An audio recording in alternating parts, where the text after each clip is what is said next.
국내 아트페어와 해외 아트페어를 한마디로 비교해 보자면 국내 아트페어는 관람을 위한 아트페어고 해외 아트페어는 즐기는 아트페어라는 것입니다. 안녕하세요, 예술창업 황군건입니다. 이제 웬만한 지원 사업들이 진행 중에 있거나 마감을 해서 선정자들을 대상으로 사업을 진행하고 있습니다. 전에 말씀드렸듯이 4월에서 5월 정도면 각 기관에서 이제 계획해 놓은 사업들이 대부분 끝나고 중간중간 단발성 사업이라든지 마케팅 지원이나 수수료 지원 같은 세부적인 내용을 지원하는 사업이 나올 예정인데요. 올해는 전 세계적인 이슈로 일정이 조금 늦어지거나 예산 추가로 인한 추가 모집이 이루어질 수 있겠지만 대부분의 사업들이 모집을 마무리하고 있습니다. 그래서 오래간만에 예술 콘텐츠에 대해서 이야기해 보려고 합니다. 지난번에 제가 국내 아트페어와 디자인 페어를 비교한 영상을 제작했었는데요. 오늘은 국내 아트페어와 해외 아트페어를 비교해 보겠습니다. 제가 국내 아트페어, 해외 아트페어, 국내 디자인 페어, 해외 디자인 페어를 모두 참가해 본 경험이 있기 때문에 생생한 비교를 기대하셔도 좋습니다. 먼저 지난번 국내 아트페어와 디자인 페어의 차이점을 간단히 서머리해보면 아트페어는 작가 혼자 참여하기 힘들고 갤러리가 빌린 부스를 통해 나가야만 한다는 것을 말씀드렸습니다. 그리고 디자인 페어는 개인 브랜드를 가지고 혼자 참가할 수 있지만 금액이 비싸다는 것도 말씀드렸습니다.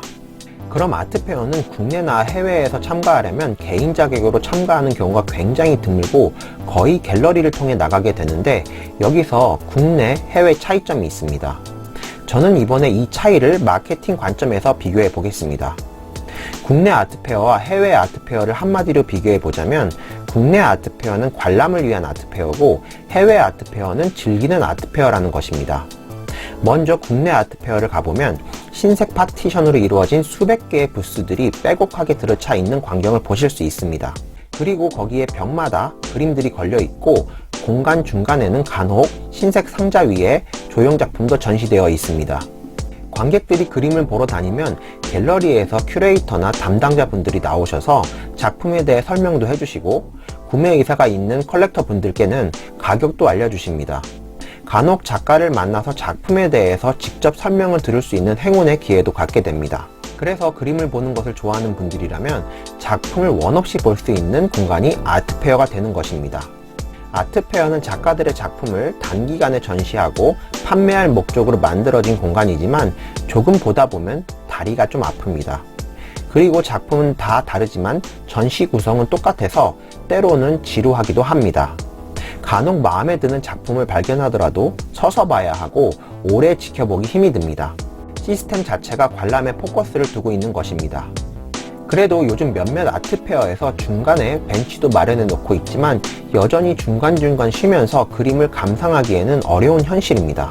그리고 중간에 자리를 빌려 카페가 입점하고 있지만 자리도 턱없이 부족하고 음료를 주문하지 않고 앉아있기에는 눈치가 보이기도 합니다.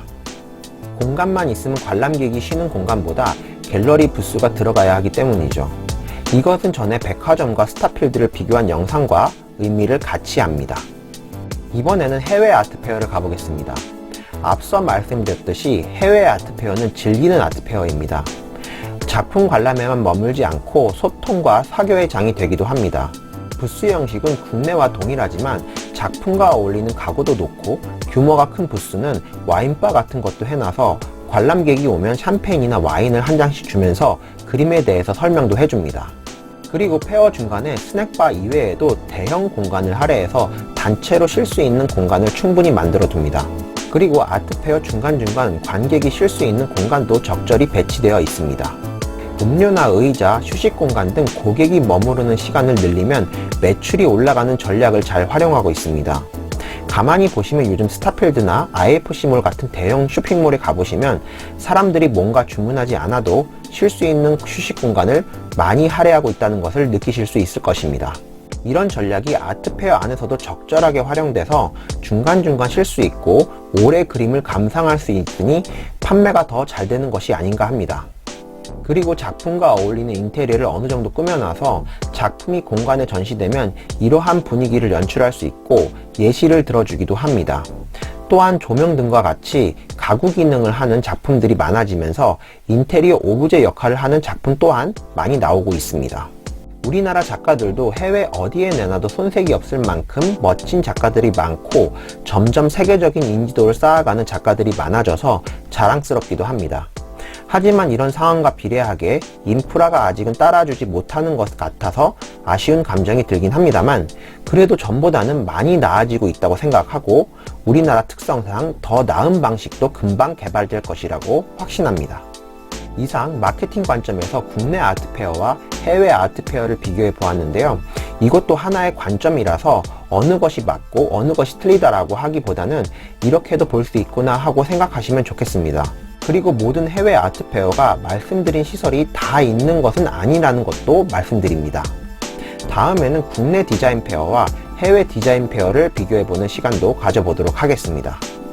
우리 예술 분야도 사회적으로 각광받는 다른 분야들처럼 배고픈 예술이 아닌 경제적으로 아무 걱정 없이 창작에만 몰두할 수 있는 분야가 충분히 될 수 있다고 생각합니다. 사회가 바뀌지 않으면 우리가 먼저 바뀌어야 합니다.